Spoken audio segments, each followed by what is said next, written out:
Dito guys dahil medyo napalalim itong mage nila kaya di na ako nagdalawang isip pa na bigyan agad ito.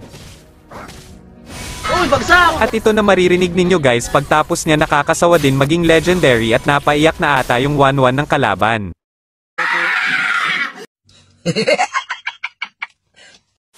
At dito napahanga ako sa tank ng kalaban kasi tignan ninyo naman nahatak kami lahat dito.